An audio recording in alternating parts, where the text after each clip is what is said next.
Chapter 1, 108, 6th year, Mary. Friday, February 5th, 1977.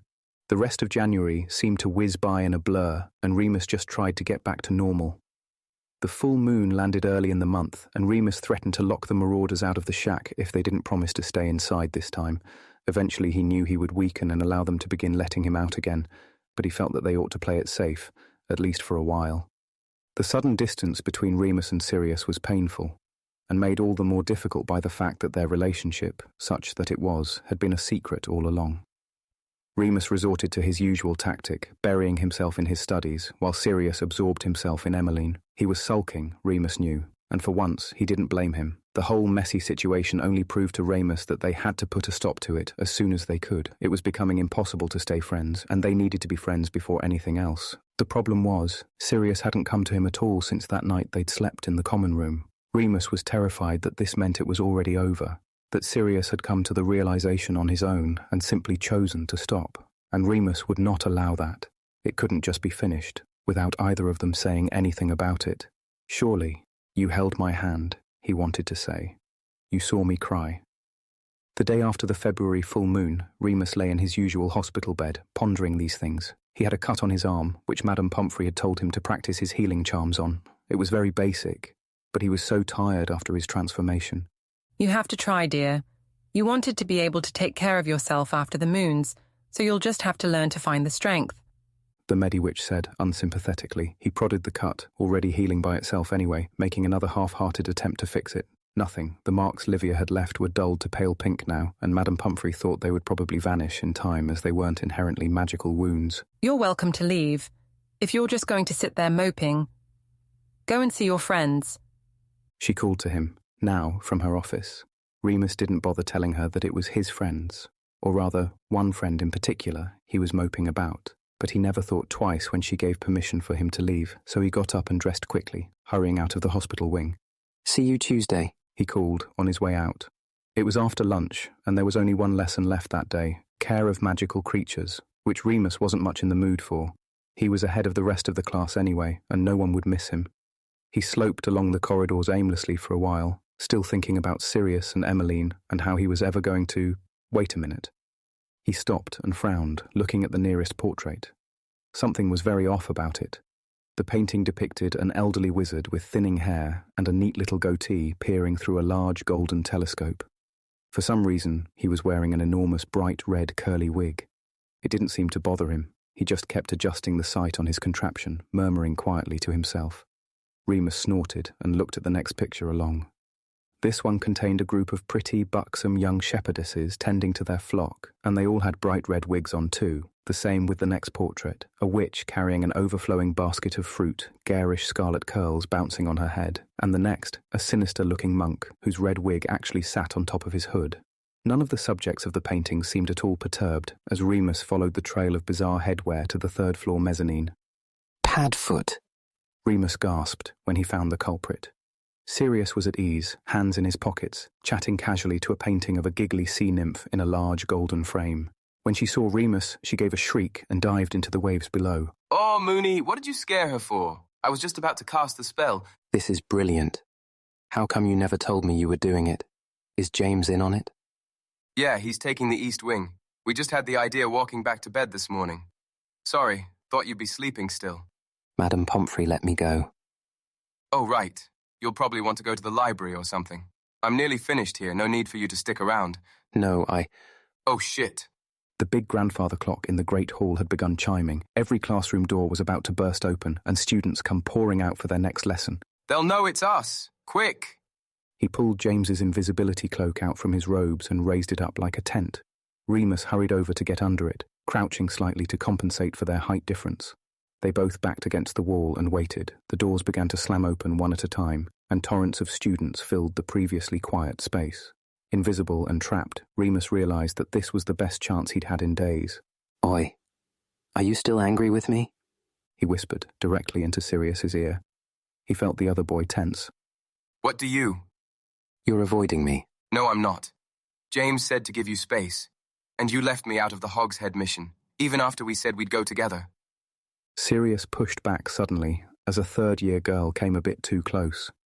He backed straight into Remus's chest so that their whole bodies were now touching, practically. It wasn't a mission. And I never agreed to go together.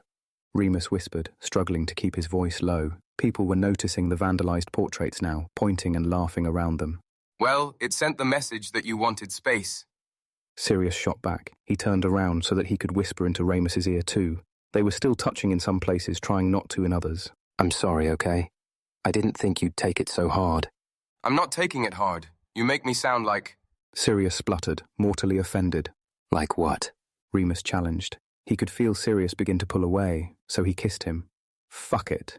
Thankfully, Sirius kissed him back, and as the hallways emptied once again, the noise slowly petering out, the two boys hidden in plain sight under the cloak were completely oblivious. Finally, Sirius did pull away, and Remus allowed it. So now you like me again. Can't bloody keep up with you. What are you talking about? You were avoiding me. I thought you wanted me to. Well, yeah, okay, I did. But not until we'd at least talked. I really don't see what there is to talk about. We're either doing, or we're not. Sirius threw off the cloak. His hair fell softly back into place, while Remus's was abuzz with static until he smoothed it down. God, I love arguing with you, Remus thought, feeling the heat flare up his neck, desire for Sirius just about burning him up. I could argue with you forever. So, which is it? Sirius said, backing away from Remus, knocking him out of his lustful haze. Well, it's a bit unfair to ask me that right now. Sirius bit his bottom lip and cocked an eyebrow. Remus just about died. Come on then. I'm bunking off divination. Dorm's empty. Sirius jerked his head, moving towards the nearest staircase. Thursday, February 10th, 1977. What a mess. By the end of the next week, they were basically back to the beginning again. No talking, just touching.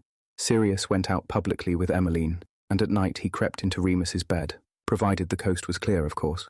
Sirius was nothing if not discreet, in this case at least. Conversely, Remus was finding that part more difficult than ever. A few months ago, it would have been fine. It had been fine. Just another secret to add to the list, another part of himself that he mustn't let others see. But a lot had happened since then. Lily knew he was a werewolf, for example. That had been a surprising relief. Sharing the secret with her had been a good thing, he was quite sure.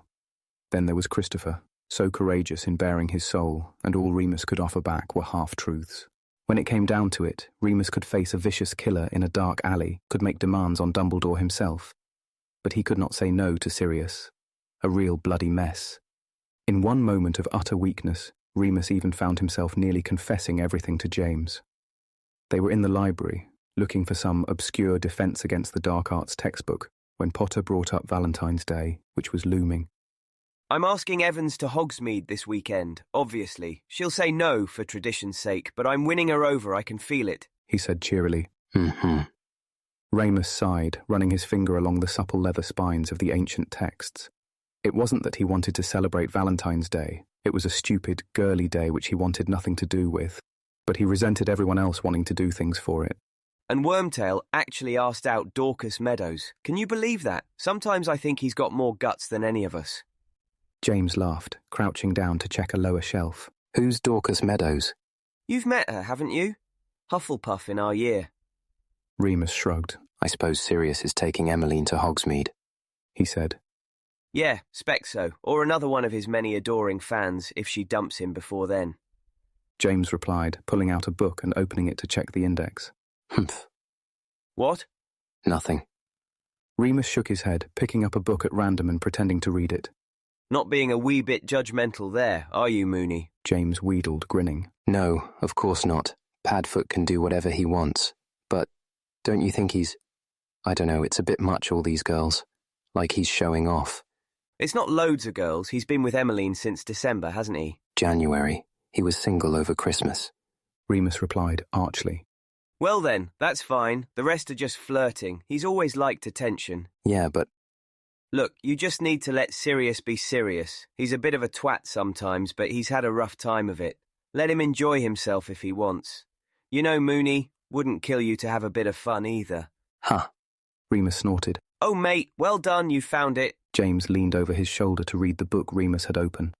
Have a bit of fun. So perhaps Remus could blame it all on James. What happened next, anyway? Saturday, February 12th, 1977. She'd been flirting with him for ages. Remus knew pretty well what flirting looked like by now, in the way she smiled, head tilted downwards, the way she had started pressing a hand to his chest when he made her laugh, which definitely seemed to happen more than usual too. That cute little wiggle girls do when they're fixing their tights.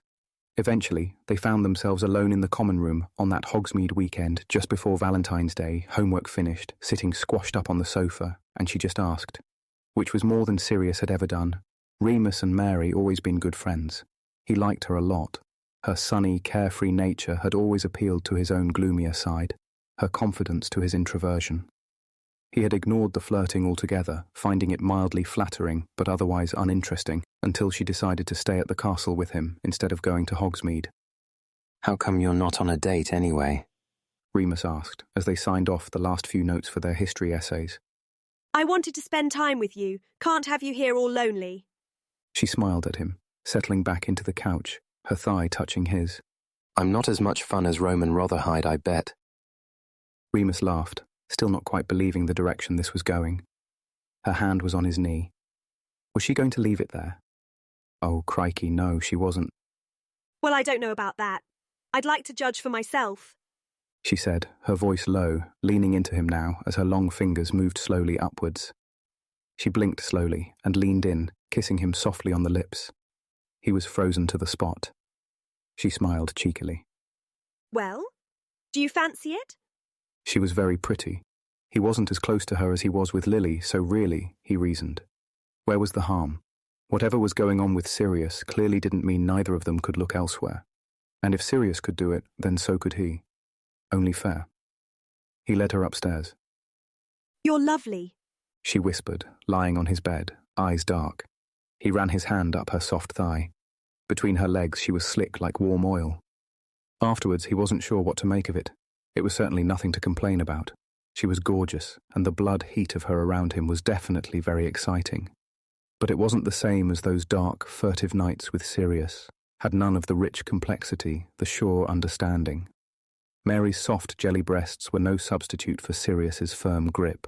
Her sweet, panting sighs did not arouse him in the same way as Sirius's hot, rasping groans. All things said and done, while Remus was certainly glad to have had the experience, he didn't think it was something he was much interested in repeating. Sunday, February 13th, 1977.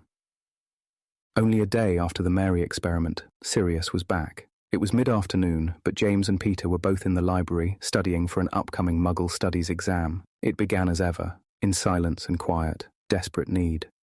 Sirius was clutching and pulling at Remus's clothes. Then he rolled over and seemed to stop. He sniffed the pillow. Is that smells like Mary's perfume? Yeah. She was here. Yesterday.